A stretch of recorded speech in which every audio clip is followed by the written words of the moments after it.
It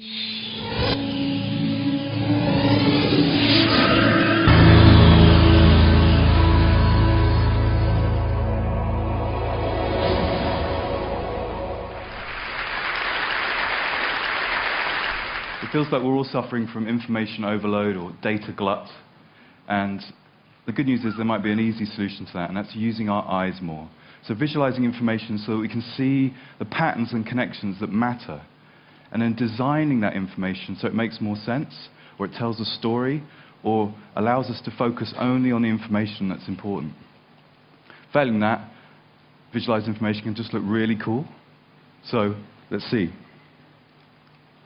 This is the billion-dollar-ogram, and this image arose out of frustration I had with the reporting of billion-dollar amounts in the press.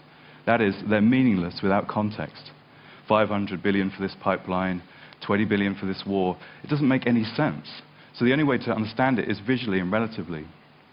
So I scraped a load of reported figures from various news outlets and then scaled the boxes according to those amounts. And the colors here represent the motivation behind the money. So purple is fighting, and red is giving money away, and green is profiteering. And what you can see straight away is you start to have a different relationship to the numbers. You can literally see them. But more importantly, you start to see patterns and connections between numbers that would otherwise be scattered across multiple news reports. Let me point out some that I really like. This is OPEC's revenue, this green box here, 780 billion a year. And this little pixel in the corner, 3 billion, that's their climate change fund. Americans, incredibly generous people, over 300 billion a year donated to charity every year, compared with the amount of foreign aid given by the top 17 industrialized nations at 120 billion. And then, of course, the Iraq war predicted to cost just 60 billion back in 2003, and the mushroomed slightly. Afghanistan and Iraq mushroomed now to 3,000 billion. So, now, it's great. Now we have this texture, and we can add numbers to it as well. So we can say, well, a new figure comes out. Let's see, African debt. How much of this diagram do you think might be taken up by the debt that Africa owes to the West? Let's take a look. So there it is. 227 billion is what Africa owes. And the recent financial crisis, how much of this diagram might that figure take up? What does that cost the world? Let's take a look at that. Douche, which I think is the appropriate sound effect from that much money. 11,900 billion. So, by visualizing this information, we turned it into a landscape that you can explore with your eyes, a kind of map, really, a sort of information map. And when you're lost in information, an information map is kind of useful. So, I want to show you another landscape now. I want you to imagine what a landscape of the world's fears might look like. Let's take a look. This is mountains out of molehills, a timeline of global media panic. So I'll label this for you in a second. But the height here, I want to point out, is the intensity of certain fears as reported in the media. Let me point them out. So this, swine flu, pink. Bird flu. SARS, brownish here. Remember that one? The millennium bug. Terrible disaster. These little green peaks are asteroid collisions. And in summer here, killer wasps.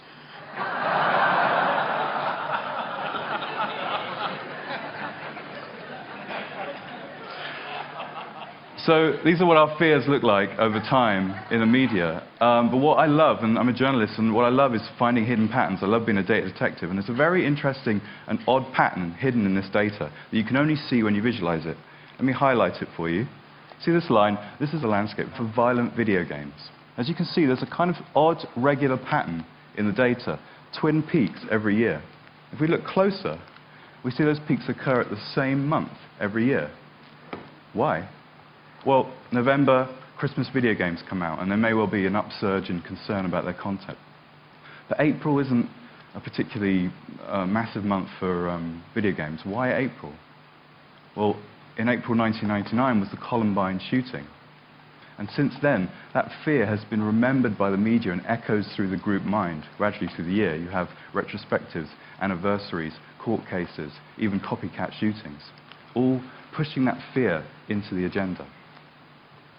And there's another pattern here as well. Can you spot it? See that gap there? There's a gap. and it affects all the other stories. Why is there a gap there? You see where it starts? September 2001, when we had something very real to be scared about. So, I've been working as a data journalist for about a year, and I keep hearing a phrase all the time, which is this: data is the new oil. Now, data is a kind of ubiquitous resource that we can shape to provide new innovations and new insights, and it's all around us and it can be mined very easily. And it's not a particularly great metaphor in these times, especially if you live around the Gulf of Mexico, but I would perhaps adapt this metaphor slightly, and I would say that data is the new soil. Because for me, it feels like a fertile, creative medium. Over the years, online, we've laid down a huge amount of information and data, and we irrigated it with networks and connectivity, and it's been worked and tilled by unpaid workers and governments. And all right, I'm kind of milking the metaphor a little bit, but it's a really fertile medium. And it feels like visualizations, infographics, data visualizations, they feel like flowers blooming from this medium. But if you look at it directly, it's just a load of numbers and disconnected facts. But if you start working with it and playing with it in a certain way, interesting things can appear and different patterns can be revealed. Let me show you this. Can you guess what this data set is? What rises twice a year, once in Easter and then 2 weeks before Christmas, has a mini peak every Monday and then flattens out over the summer? I'll take answers. Chocolate? You might want to get some chocolate in. Any other guesses? Shopping. Yeah, retail therapy might help. Sick leave. Yeah, you'll definitely want to take some time off. Shall we see?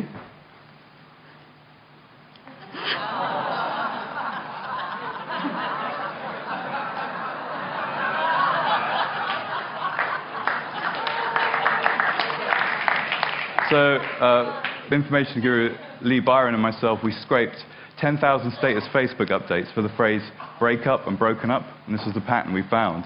People clearing out for spring break.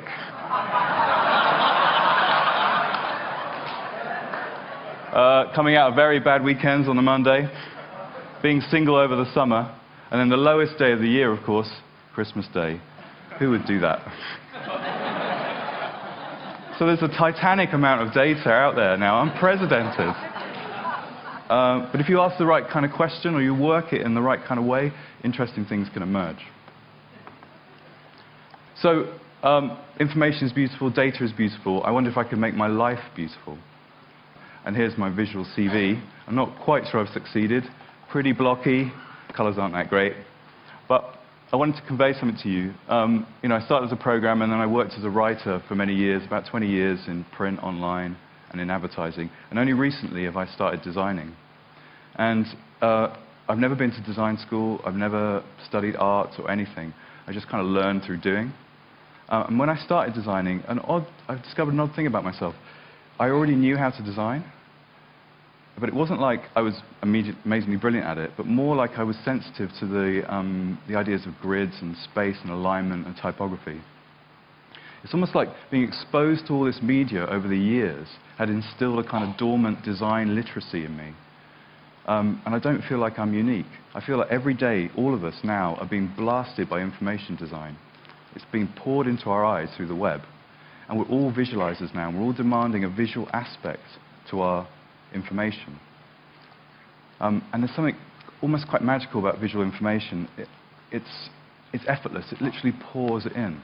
And if you're navigating a dense information jungle, coming across a beautiful graphic or a lovely data visualization, it's a relief.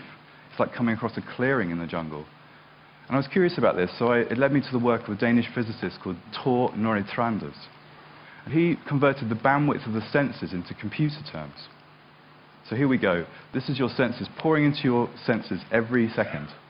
Your sense of sight is the fastest. It has the same bandwidth as a computer network. Then you have touch, which is about the speed of a USB key. And then you have hearing and smell, which has the throughput of a hard disk. And then you have poor old taste, which is like barely the throughput of a pocket calculator.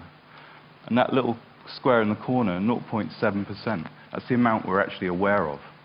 So a lot of your vision is pouring, the bulk of it is visual, and it's pouring in, it's unconscious. And the eye is exquisitely sensitive to patterns in variations in color, shape, and pattern. It loves them. It calls them beautiful. It's the language of the eye. And if you combine the language of the eye with the language of the mind, which is about words and numbers and concepts, you start speaking two languages simultaneously, each enhancing the other. So you have the eye, and then you drop in the concepts, and that whole thing is two languages both working at the same time. So we can use this new kind of language, if you like, to alter our perspective or change our views. Let me ask you a simple question with a really simple answer. Who has the biggest military budget? It's got to be America, right? Massive. 609 billion in 2008, 607 rather. So massive, in fact, that it can contain all the other military budgets in the world inside itself. Gobble, gobble, gobble, gobble, gobble. Now, you can see Africa's total debt there and the UK budget deficit for reference. So that might well chime with your view that America is a sort of warmongering military machine out to overpower the world with its huge industrial military complex. But is it true that America has the biggest military budget? Because America is an incredibly rich country. In fact, it's so massively rich that it can contain the four other top industrialized nations' economies inside itself. It's so vastly rich. So its military budget is bound to be enormous. So to be fair and to alter our perspective, we have to bring in another data set. And that data set is GDP, or what the country's earning. Who has the biggest budget as a proportion of GDP? Let's have a look.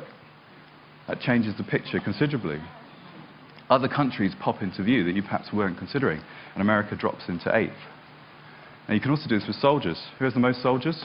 It's got to be China, of course, 2.1 million. Again, chiming with your view that China has a militarized regime ready to, mobilize its enormous forces. But of course, China has an enormous population. So if we do the same, we see a radically different picture. China drops to 124th. It actually has a tiny army when you take other data into consideration. So absolute figures, like the military budget, in a connected world kind of don't give you the whole picture. They're not as true as they could be. We need relative figures that are connected to other data so that we can see a fuller picture.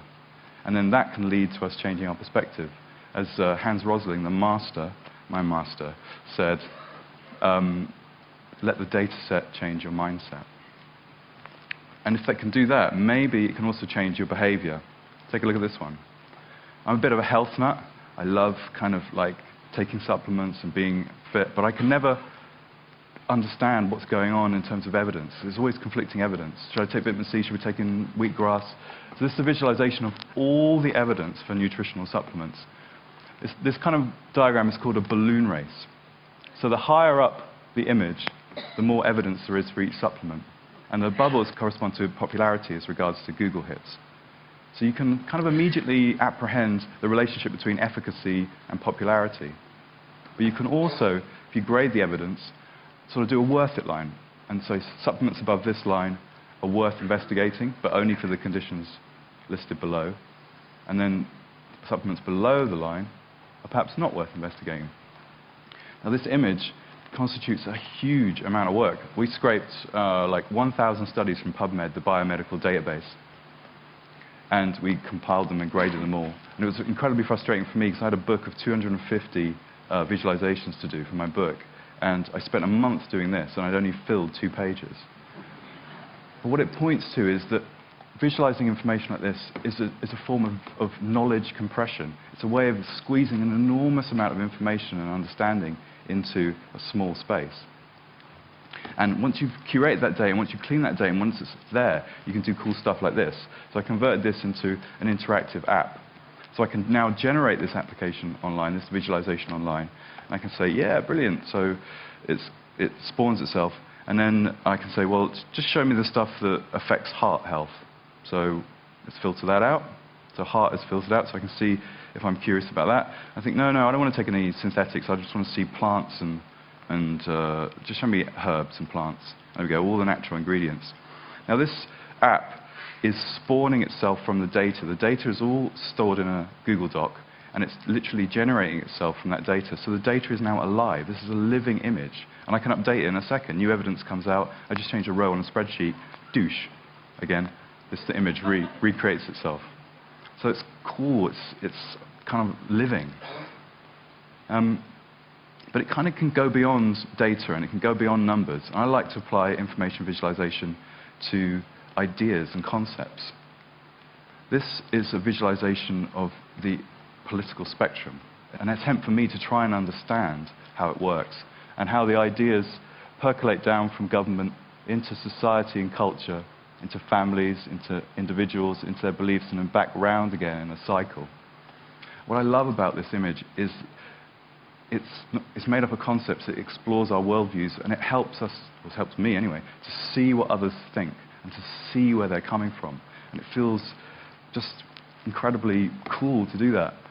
And what was most exciting for me designing this was that when I was designing this image, I desperately wanted this side, the left side, to be better than the right side, being a kind of journalist, a left-leaning person.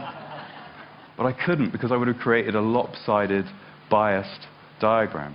So in order to really create a full image, I had to honor the perspectives on the right-hand side, and at the same time kind of uncomfortably recognize how many of those qualities were actually in me, which is very, very annoying and uncomfortable. But not too uncomfortable, because there's something unthreatening about seeing a political perspective versus being told or forced to listen to one. It's actually, you're capable of holding conflicting viewpoints joyously when you can see them. It's even fun to engage with them because it's visual. So that's what's exciting for me, seeing how data can change my perspective and change my mind midstream. Beautiful, lovely data.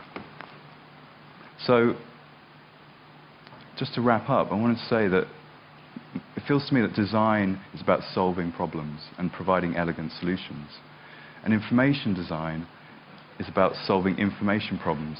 And it feels like we have a lot of information problems in our society at the moment, from the overload and the saturation to the breakdown of trust and reliability and runaway skepticism and lack of transparency, or even just interestingness. I mean, I find information just too interesting. It has a magnetic quality that draws me in. So visualizing information can give us a very quick solution to those kinds of problems. And even when the information is terrible, the visual can be quite beautiful. And often we can get clarity or the answer to a simple question very quickly, like this one. The recent Icelandic volcano, which was emitting the most CO2? Was it the plains or the volcano? The grounded plains or the volcano? So we can have a look. We look at the data and we see, yep, the volcano emitted 150,000 tons. The grounded plain would have emitted 345,000 if they were in the sky. So essentially, we had our first carbon neutral volcano. Yeah.